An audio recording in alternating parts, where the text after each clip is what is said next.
Saatnya Anda menyaksikan Kompas Bisnis, Saudara, bersama saya Yan Rahman. Ada informasi dari Ketua Majelis Ulama Indonesia, Anwar Iskandar, yang berkomentar atas pergerakan nilai rupiah. Menurutnya, para pemegang kebijakan keuangan harus bersinergi untuk menguatkan ekonomi. Menurut Ketua MUI, Kiai Haji Anwar Iskandar, melemahnya nilai rupiah wajib segera diatasi oleh para pemangku kebijakan. Menurutnya, para pemegang kebijakan mulai dari Menteri Keuangan, Bank Indonesia, serta DPR jangan berjalan sendiri-sendiri dan harus bersinergi memulihkan kondisi ekonomi.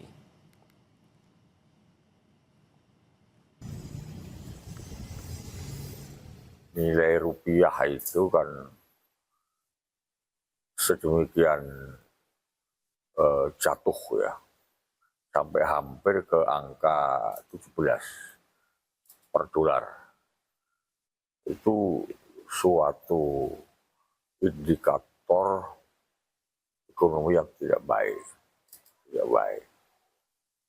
Nah, oleh karena itu, kemudian Menteri Keuangan, Menteri Sekretaris Negara, kemudian Gubernur Bank Indonesia Pak Peri Warjiono dan DPR rapat di Istana. Ya, intinya agar kebijakan dari pemegang otoritas keuangan, baik yang memegang otoritas di bidang fiskal maupun moneter, itu bisa bersinergi. Saudara, meski demikian, beragam upaya dilakukan oleh Bank Indonesia untuk stabilisasi rupiah. Menurut Gubernur BI, Bank Indonesia menempuh intensitas langkah stabilisasi melalui intervensi di pasar NDF, baik di offshore maupun onshore dan juga pasar spot. Pelemahan nilai tukar tersebut dipengaruhi oleh aliran keluar modal asing akibat meningkatnya ketidakpastian pasar keuangan global. Selain itu, kenaikan permintaan falas oleh perbankan dan korporasi domestik sejalan dengan kegiatan ekonomi turut memengaruhi kinerja rupiah. Guna menjaga stabilitas nilai tukar rupiah, Bank Indonesia menempuh dan meningkatkan intensitas langkah-langkah stabilisasi untuk menjaga stabilitas nilai tukar rupiah melalui intervensi di pasar non-delivery forward, baik di offshore maupun onshore, domestic non-delivery forward, dan di pasar spot. Respon kebijakan ini dapat menjaga volatilitas nilai tukar rupiah dan tetap konsisten dengan upaya pencapaian sasaran inflasi 2,5 plus minus 1% pada 2026. Ke depan, Bank Indonesia berkomitmen untuk menjaga stabilitas nilai tukar rupiah termasuk melalui intervensi terukur di transaksi NDF, DNDF, dan pasar spot, serta memperkuat strategi operasi moneter pro market. Nilai tukar rupiah, Bank Indonesia meyakini ke depan akan tetap stabil dengan kecenderungan menguat, didukung oleh imbal hasil yang menarik, inflasi yang rendah, dan tetap baiknya prospek pertumbuhan ekonomi Indonesia. Upaya yang dilakukan oleh Bank Indonesia untuk stabilisasi rupiah ini mulai membuahkan hasil. Bersumber dari kurs tengah alias JISDOR Bank Indonesia, 2 hari terakhir rupiah menguat tipis. Pada 20 Januari, rupiah yang berada di level 16.981 sedikit menguat di 21 Januari menjadi 16.963 rupiah per dolar Amerika Serikat dan kembali menguat tipis pada 22 Januari di level 16.902 per dolar Amerika Serikat.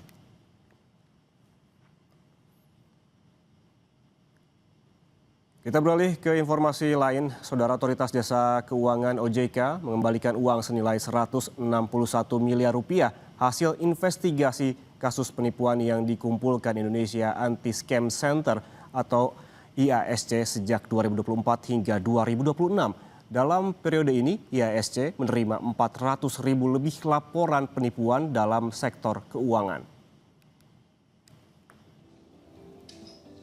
Uang total senilai 161 miliar rupiah hasil investigasi penipuan sektor keuangan dikembalikan oleh Otoritas Jasa Keuangan OJK kepada korban melalui Indonesia Anti-Scam Center atau IASC di Jakarta Rabu sore. Uang ratusan miliar ini merupakan hasil dari investigasi yang diterima IASC sejak 2024 hingga 2026. Kepala Eksekutif Pengawas Perilaku Usaha Jasa Keuangan, Edukasi dan Pelindungan Konsumen OJK, Frederika Widiasari Dewi, menyebut penipuan keuangan kini telah berkembang menjadi jaringan lintas negara yang kompleks dan tidak mengenal latar belakang korban. Frederika menjelaskan, IASC berhasil memblokir hampir 400.000 rekening yang terindikasi kasus penipuan.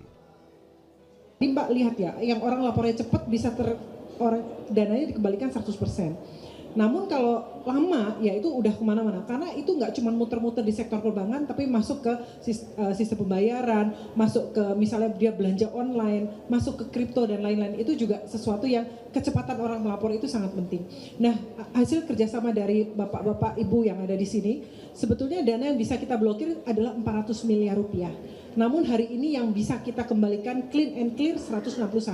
Nanti ke depan kita akan kejar yang 240-nya untuk bisa kita kembalikan juga kepada masyarakat.